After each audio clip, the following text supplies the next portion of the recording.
आज divided difference की properties में सेकंड थ्योरम अपने पढ़ेंगे। एनवा विभाजित अंतर n+1 क्रम की दो सारणिकों के भागफल के रूप में व्यक्त किया जा सकता है। अर्थात किसी भी डिवाइडेड डिफरेंस को अपने दो डिटर्मिनेंट के डिवीज़न के रूप में लिख सकते हैं। वो कोई सा भी डिवाइडेड डिफरेंस हो, फर्स्ट हो, सेकंड हो, थर्ड हो, and so on. So the nth divided difference can be expressed as the quotient of two determinants each of order n+1। शुरुआत मैंने की इस थ्योरम की तो मैंने फर्स्ट डिवाइडेड डिफरेंस की डेफिनेशन लिखी। वेरिएबल x0 व x1 के लिए फंक्शन fx का फर्स्ट डिवाइडेड डिफरेंस ये फॉर्मूला होता है fx0 x1 is equal to fx1 minus x0 upon में x1 माइनस x0। डिनोमिनेटर और न्यूमरेटर में मैंने दो डिटर्मिनेंट बनाई, एक डिटर्मिनेंट ऊपर बनाई 2/2 की और नीचे भी बनाई 2/2 की, यानी कि सेकंड ऑर्डर की डिटर्मिनेंट। ऊपर मैंने लिखा डिटर्मिनेंट में fx1 1 fx0 1, इसी तरह से नीचे लिखा x1 1 x0 1। अब यहाँ पे अपने फर्स्ट डिवाइडेड डिफरेंस का काम कर रहे हैं और इसका जो रिजल्ट तुमने बना दिया वो सेकंड डिवाइडेड डिफरेंस की सेकंड ऑर्डर की दो डिटर्मिनेंट का रेशियो बना दिया। थ्योरम भी ये कह रही है कि यदि एनवा विभाजित अंतर लेते हैं तो n+1 क्रम की दो सारणिकों के भागफल के रूप में होना चाहिए। तो यहाँ पे प्रथम विभाजित अंतर है, दूसरे क्रम की दो सारणिकों का भागफल है। मैंने नीचे लाइन लिख दी, प्रथम विभाजित अंतर इज इक्वल टू द्वितीय क्रम की दो सारणिकों का भागफल। फिर मैंने नीचे तीन वेरिएबल लिए, वेरिएबल x0 x1 x2 के लिए सेकंड डिवाइडेड डिफरेंस का फॉर्मूला तैयार किया।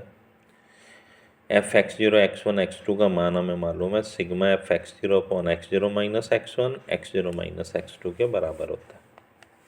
इसको मैंने खोल दिया तो fx0 बटे प्लस fx1 बटे और fx2 बटे लिख दिया। थोड़ा सा मैंने इस पर काम किया। देखो काम ये किया मैंने कि यहाँ पे जो fx0 upon x0 minus x1 लिखा है, तो इसके बाद जो दूसरी ब्रैकेट है उसको मैंने लिखा है x2 माइनस x0, यानी कि नेगेटिव साइन कॉमन ले लिया। अब नीचे जो नंबर दिख रहे हैं तो मैं वो ऑर्डर में दिख रहे हैं 0 1 2 0। फिर मैंने सेकंड काम किया fx1 upon x0 minus x1 और x1 माइनस x2। फिर तीसरा काम किया fx2 upon x1 minus x2 और x2 माइनस x1। जहाँ वेरिएबल ख़त्म हो रहा है वहीं से वेरिएबल शुरू करवा रहा। एलसीएम लिया मैंने इनका, या आपके सामने x0 minus x1 x1 minus x2 और x2 माइनस x0, इसका एलसीएम आ गया। न्यूमरेटर में अपने पास वैल्यू आ गया x1 minus x2 into fx0 plus x2 minus x0 fx1 x0 minus x1 fx2, negative sine bar common. MSc में ये काम है जो मैंने नीचे एक थ्योरम का नाम लिखा, अभी आपके सिलेबस में नहीं है, vendor mode theorem. Vendor mode theorem के अनुसार ये जो ऊपर मान लिखा हुआ है और ये जो नीचे मान लिखा हुआ है वो इन दो डिटर्मिनेंट के बराबर होता है। ऊपर वाली डिटर्मिनेंट मैंने बनाई है fx0 fx1 fx2 अपॉन में सेकंड रो बनाई मैंने x0 x1 x2 और 1 1 1। इसी तरह से डिनोमिनेटर में x0 square x1 square x2 square, दूसरी रो बनी x0 x1 x2 1 1 1। इन दोनों डिटर्मिनेंट को यदि अलग अलग अपने सॉल्व करते हैं तो न्यूमरेटर से तो न्यूमरेटर वाले का मान आ जाता है और डिनोमिनेटर से डिनोमिनेटर वाले का मान आए। अब यहाँ पे जो मैंने लिखा है कि जो नीचे मान लिखा हुआ है डिनोमिनेटर में वो वेंडर मोड थ्योरम है जिससे इसका मान इसके बराबर होता है। तो वेंडर मोड प्रमेय से this value is equal to with negative sign. अब यहाँ पे देखा जाए तो अपने काम तो कर रहे हैं सेकंड डिवाइडेड डिफरेंस का, और हमारे पास जो डिटर्मिनेंट तैयार हो रही है वो थर्ड ऑर्डर की हो रही है। तो मैंने लिखा द्वितीय विभाजित अंतर इज इक्वल टू तृतीय क्रम की दो सारणिकों का भागफल। फिर मैं लिख दी इसी क्रम में आगे चलते हुए इसी तरह से थर्ड विभाजित अंतर का काम करेंगे। तो वो फोर्थ ऑर्डर की दो डिटर्मिनेंट का डिवीज़न आ जाएगा भागफल, एंड सो ऑन। इसी तरह से हम सिद्ध कर सकते हैं कि जो एनवा विभाजित अंतर होता है तो n+1 क्रम की दो सारणिकों के भागफल के रूप में लिखा जा सकता है। दो थ्योरम है, अच्छी हैं, इम्पॉर्टेंट पूछी जाती हैं पेपर में, तो अच्छी तरह से इनको आप कर लेना। इसके बाद एक टॉपिक आता है अभी, साधारण और विभाजित अंतर में संबंध क्या होता है, relation between ordinary and divided difference. दोनों पढ़े हुए हैं अब आपने, ऑर्डिनरी जो फर्स्ट चैप्टर से चल रहा है अपना, डिवाइडेड डिफरेंस ये जो चैप्टर शुरू हुआ तो वहाँ से मैंने तुम्हें बताया मीनिंग ऑफ डिवाइडेड डिफरेंस क्या है।